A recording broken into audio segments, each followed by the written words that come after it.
हम कृष्ण की बात करते रहे, आप दुर्योधन का मेंशन करते रहे, आप कहते रहे कि इससे रोजगार कहां से मिलेगा।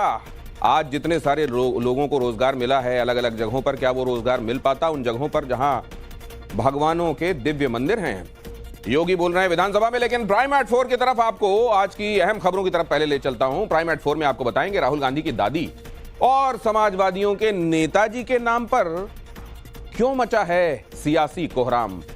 जरूर ध्यान से देखिएगा। महाकुंभ समापन में अब सिर्फ 2 दिन बचे हैं और उससे पहले आज किस किस स्टार ने लगाई महाडुबकी, आपको यह भी दिखाऊंगा। साथ ही आज आपको बताऊंगा दिल्ली की विधानसभा में पहला सियासी एनकाउंटर कैसे हुआ। और इसके अलावा एक पेट्रोल पंप की कहानी, जहां बिगड़ी बात तो जमकर चली। देख लीजिए लात, विस्तार से दिखाऊंगा आगे। और आपके साहस को मैं धन्यवाद भी दूंगा कि आज आपने कहा कि साहब मैं सनातनी हूं। समाजवादी पार्टी से सनातनी होना, एक समाजवादी से ने इसलिए मतलब है क्योंकि आप समाजवादी तो पहले तो राम को के अस्तित्व को ही नकार गए थे। भगवान राम के अस्तित्व को, भगवान कृष्ण के अस्तित्व को ही नकार गए थे। याद करिए 2017 में जब हमारी सरकार आई थी, हम लोगों ने मथुरा, वृंदावन और ब्रज तीर्थ के विकास की कार्य योजना को आगे बढ़ाया था। समाजवादी पार्टी के साथ की ओर से बयान आया था कि वह, हमने कहा था कृष्ण की एक बहुत भव्य प्रतिमा भी वहां लगेगी। तो आपके यहां से आया था कि आप लोग भी दुर्योधन का बहुत बड़ा वो लगाएंगे। तो हमने कहा दुर्योधन का ही आप लगाने की आपकी सोच है, दुर्योधन के तो हम क्या कर सकते हैं। लेकिन भगवान राम और भगवान कृष्ण के प्रति आस्था न होना एक डॉक्टर लोहिया को भी झुठलाने जैसा है।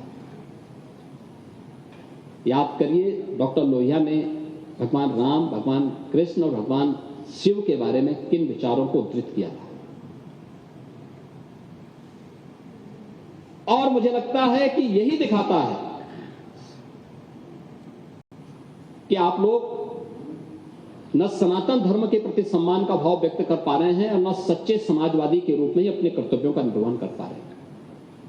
अयोध्या के बारे में आपकी चिढ़ स्वाभाविक है, क्योंकि पहले अयोध्या में क्या होता था किसी से छुपा हुआ नहीं है, किसी से छुपा हुआ नहीं है।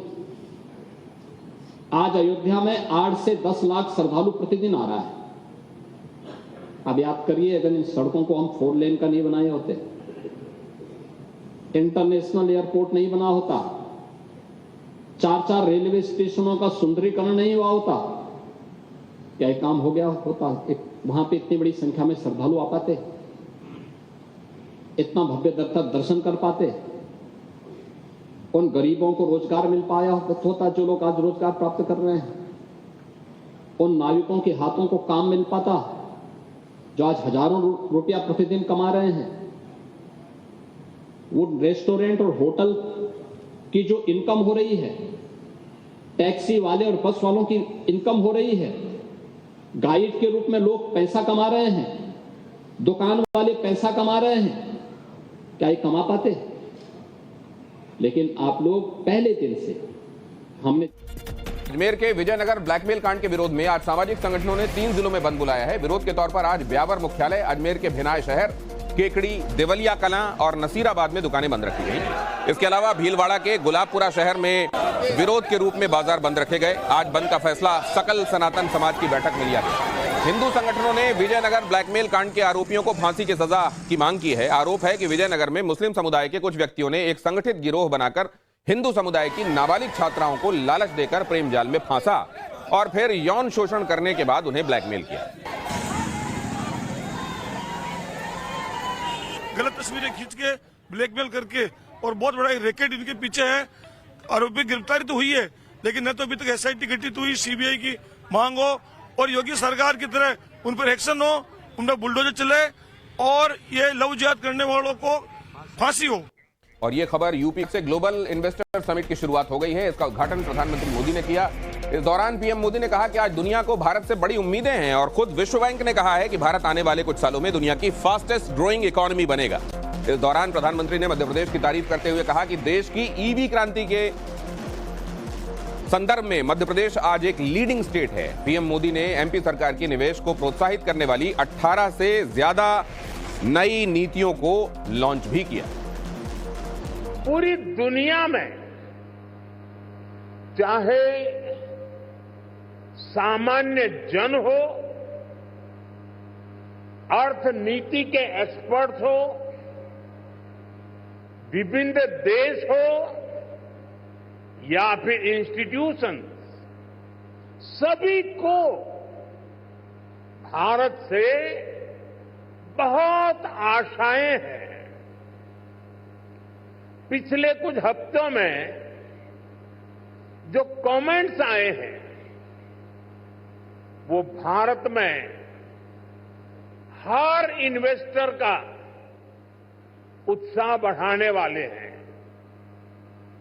कुछ दिन पहले ही वर्ल्ड बैंक ने कहा है भारत आने वाले सालों में ऐसे ही दुनिया की फास्टेस्ट ग्रोइंग इकोनॉमी बना रहेगा। और अब जरा रेलवे स्टेशन पर हुए बवाल की तस्वीरें देखिए। मिर्जापुर रेलवे स्टेशन पर भिड़े टीटीई और यात्रियों के बीच में मारपीट हुई। आक्रोशित यात्रियों ने टीटीई को घेरा। स्टेशन पर यात्रियों ने घंटों किया हंगामा। पीड़ितों ने टीटीई के खिलाफ कार्रवाई की मांग की।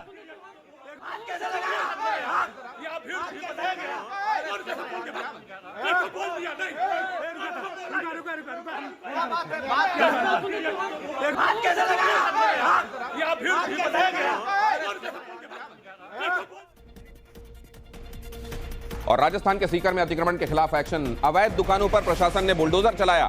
कई कच्चे पक्के निर्माणों को हटाया गया। लक्खी मेले को लेकर तैयारियां कर रहा है प्रशासन।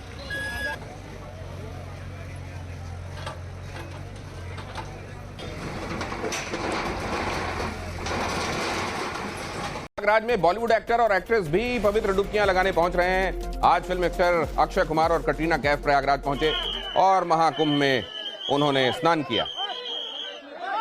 अक्षय सुरक्षा व्यवस्था के बीच पवित्र त्रिवेणी घाट पहुंचे और स्नान किया।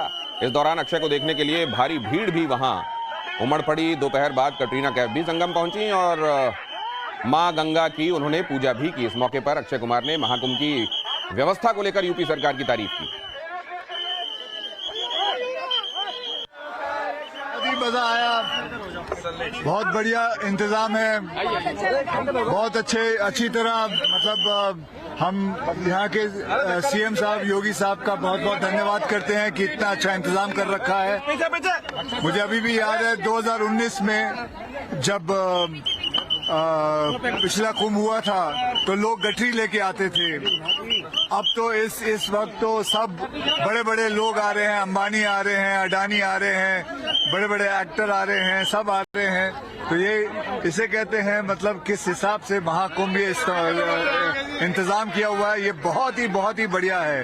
और मैं सारे ही जितने भी पुलिस वाले हैं, जितने भी वर्कर हैं, जिन्होंने सबका इतना ध्यान रखा है, उनका हाथ जोड़ के बहुत बहुत धन्यवाद करना चाहता हूँ। बहुत बहुत धन्यवाद। और दूसरी तरफ महाशिवरात्रि पर महाकुंभ के अंतिम स्नान को देखते हुए यूपी सरकार के साथ प्रयागराज प्रशासन ने कमर कस ली है। प्रशासन को उम्मीद है कि पिछले 5 महास्नान की तरह शिवरात्रि के मौके पर भी बहुत भीड़ उमड़ेगी और इसलिए खासतौर पर शिवरात्रि के दिन शहर में शोभा यात्रा नहीं निकाले जाने के संदर्भ में विचार किया गया है और ट्रैफिक मैनेजमेंट का प्लान पहले से दुरुस्त कर लिया गया है। प्रयागराज महाकुंभ अब अपने समापन की ओर आगे बढ़ रहा है, लेकिन लोगों में उत्साह और ऊर्जा खत्म होने का नाम नहीं ले रहा है। अभी भी देखिए बड़ी संख्या में लोग जो हैं वो संगम घाट पहुंच रहे हैं स्नान करने के लिए। यह संगम पॉइंट है, संगम एंट्री पॉइंट है और यहाँ देखिए आपको पैर रखने की जगह भी नजर नहीं आएगी। इतनी संख्या लोगों की है, इतनी भीड़ लोगों की है और लगातार लोगों की संख्या जो है वो बढ़ती जा रही है। दोपहर का वक्त है, धूप जो है वो भी निकली हुई है, लेकिन उसकी परवाह किए बिना ये लोग हैं, ये देखिए आगे बढ़ते हुए आपको नजर आएंगे। लोगों में अलग ही ऊर्जा, अलग ही उत्साह है। ये माना जा रहा था कि रविवार शनिवार के दिन भीड़ ज्यादा होगी, उसके बाद भीड़ कम होना शुरू हो जाएगी, लेकिन आज देखिए सोमवार है, वीकेंड खत्म हो चुका है, लेकिन आज भी बिल्कुल वही हालात आपको नजर आएंगे। हर हर महादेव के नारे के साथ जो है वो लोग आगे बढ़ते हुए नजर आ रहे हैं और देखिए कितनी बड़ी संख्या लोगों की है जो यहाँ पर पहुंच रहे हैं संगम। राजस्थान विधानसभा में दादी पर शुरू हुआ गतिरोध आज जयपुर की सड़कों पर दिखाई दिया। कांग्रेस ने दादी के नाम पर योजनाएं रखने वाले बयान पर मंत्री अविनाश गहलोत से माफी की मांग की है और आज जयपुर में कांग्रेस कार्यकर्ताओं ने विधानसभा का घेराव किया। इससे पहले विधानसभा के भीतर ही इस मुद्दे पर 21 फरवरी से गतिरोध बरकरार है। हालांकि सत्ता पक्ष का दावा है कि जब स्पीकर ने शब्द हटवा दिए हैं तो विरोध का कोई मतलब नहीं है। दरअसल विधानसभा से कांग्रेस के 6 विधायकों को भी बजट सत्र के लिए निलंबित कर दिया गया है और इसी पर कांग्रेस का पारा और ज्यादा बढ़ गया है। अब नेता प्रतिपक्ष टीकाराम जूली ने कहा कि इंदिरा को कांग्रेस नेताओं की दादी बताना आपत्तिजनक है, लिहाजा मंत्री को माफी मांगनी चाहिए। इंदिरा जी के मुद्दे पर यदि बीजेपी माफी मांगेगी तो बीजेपी का सम्मान बढ़ेगा, नहीं तो बीजेपी को नुकसान होगा। आफ्टर ऑल दोनों तरफ नुकसान बीजेपी को है, क्योंकि उन्होंने उस ग्रेट लेडी का अपमान किया है जो देश की प्रधानमंत्री रही, जिन्होंने पाकिस्तान के 2 टुकड़े कर दिए, जो आयरन लेडी है, जिनके घर में उनकी हत्या हो गई प्रधानमंत्री रहते हुए। कभी भी राहुल गांधी और कांग्रेस की किसी भी व्यक्ति ने बीजेपी के किसी भी नेता, अन्य नेता का अपमान नहीं किया। भागलपुर में पीएम मोदी का लालू पर तंज, कुछ लोगों ने पशुओं का चारा खाया। पीएम ने कहा पहले किसानों के पैसे हड़प लिए जाते थे, कहा पीएम ने। आज किसानों को 100% पैसा मिल रहा है। किसान को खेती के लिए अच्छे बीज चाहिए, पर्याप्त और सस्ती खाद चाहिए, किसानों को सिंचाई की सुविधा चाहिए, पशुओं का बीमारी से बचाव चाहिए और आपदा के समय नुकसान से सुरक्षा चाहिए। पहले इन सभी पहलुओं को लेकर किसान संकट से घिरा रहता था। जो लोग पशुओं का चारा खा सकते हैं वो इन स्थितियों को कभी भी नहीं बदल सकते। वायनाड से सांसद प्रियंका गांधी वाड्रा ने प्रधानमंत्री मोदी को पत्र लिखा है। प्रियंका गांधी ने पत्र में वायनाड में भूस्खलन से बेघर हुए परिवारों और हाथियों के हमले का मुद्दा उठाते हुए प्रभावित परिवारों के लिए आर्थिक मदद की मांग की है। और दिल्ली में नई सरकार बन गई है। विजेंद्र गुप्ता को दिल्ली विधानसभा का स्पीकर नियुक्त किया गया है। इस बीच आज पहले दिन भी सत्ता पक्ष और विपक्ष के बीच में जो टकराव दिखा उससे अंदाजा लग गया है कि अगले 5 साल दिल्ली विधानसभा में किस तरह का एक्शन पैक्ड मामला होने वाला है।